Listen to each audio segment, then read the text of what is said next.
Becky. I am back with another homeschooling video for you guys today, and this one's a little bit specific to people that have a child in high school or you're planning ahead for your child's high school homeschool career.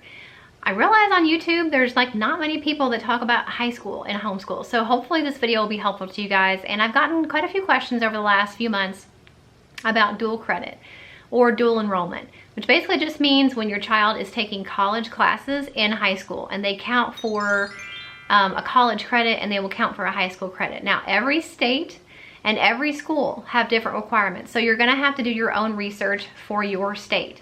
That being said, this is our experience so far and how it has worked out for us in the state of Kentucky. So you're definitely gonna have to do your own research, not only with your school board, but also with any schools that you think your child might want to go to for college.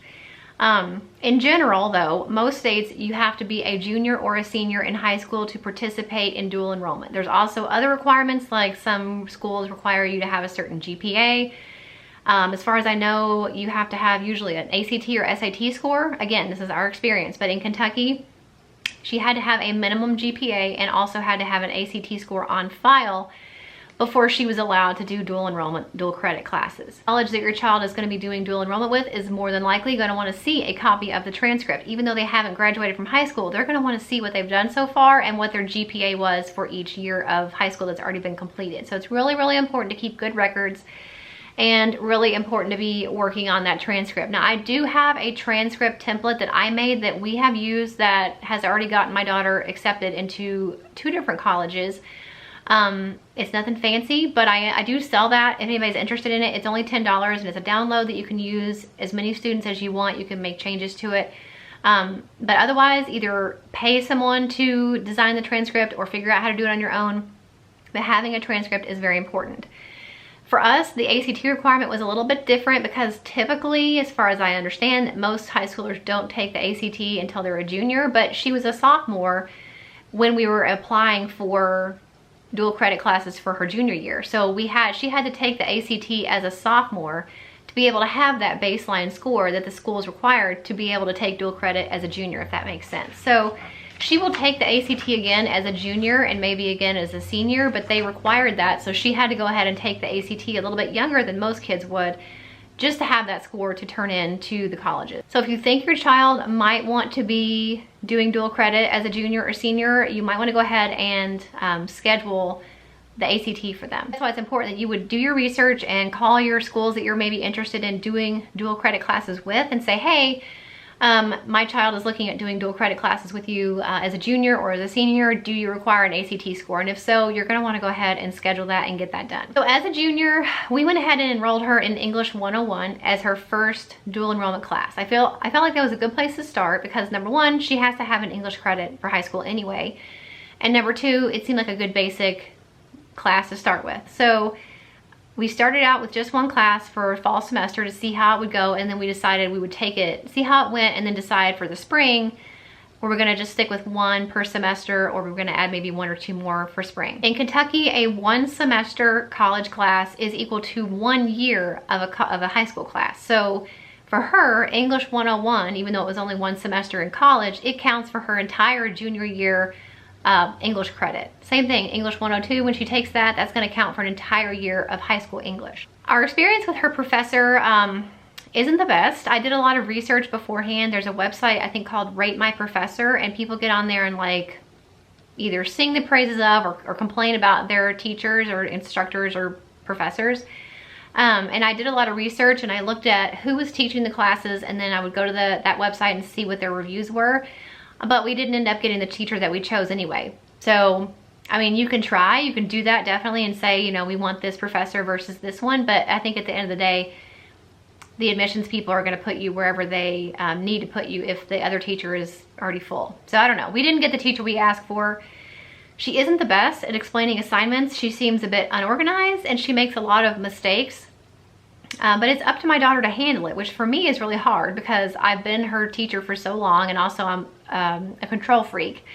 So I like to kind of be in charge of what she's doing, when she's doing it, and how she's doing it, and I have no control over any of that.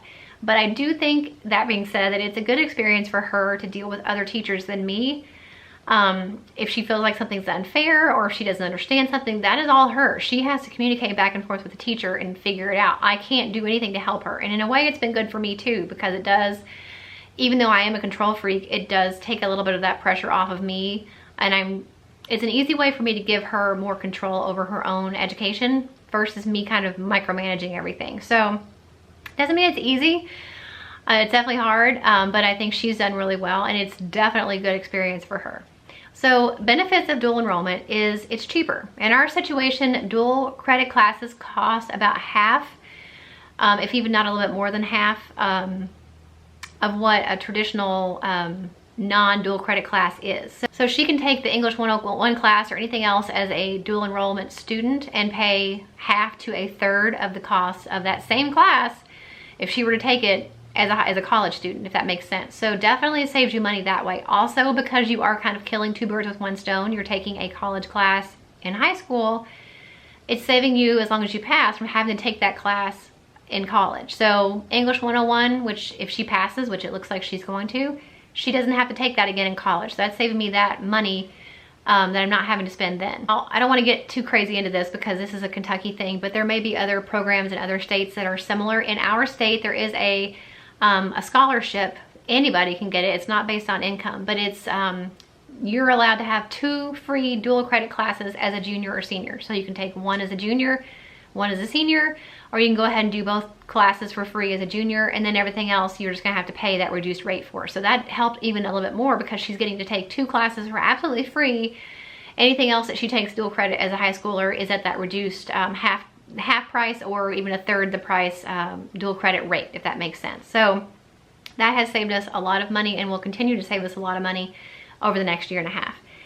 They also, dual credit classes also give your child an idea of what college work is like. I think sometimes you, especially as homeschoolers, if your child has never been public schooled, they may not know what to expect when dealing with another teacher. They may not know what to expect when thinking about college and you hear how hard it is, and there are definitely hard classes, I'm sure.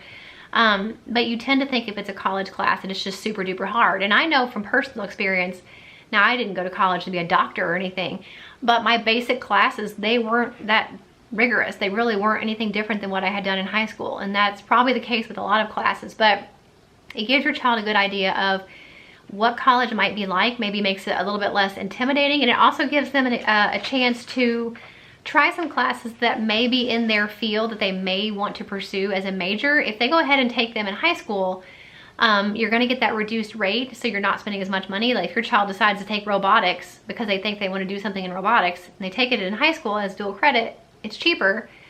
Maybe they realize they don't like it and they don't want to waste all that time as a college student figuring that out at a higher price, if that makes sense. Also, if they are participating in dual credit classes, studies have shown that kids who participate in dual credit, dual enrollment classes are more likely to go to college and more likely to graduate than kids that do not take dual credit classes. So definitely some good benefits of it. Obviously, money is a huge factor for pretty much everybody to save as much money as possible.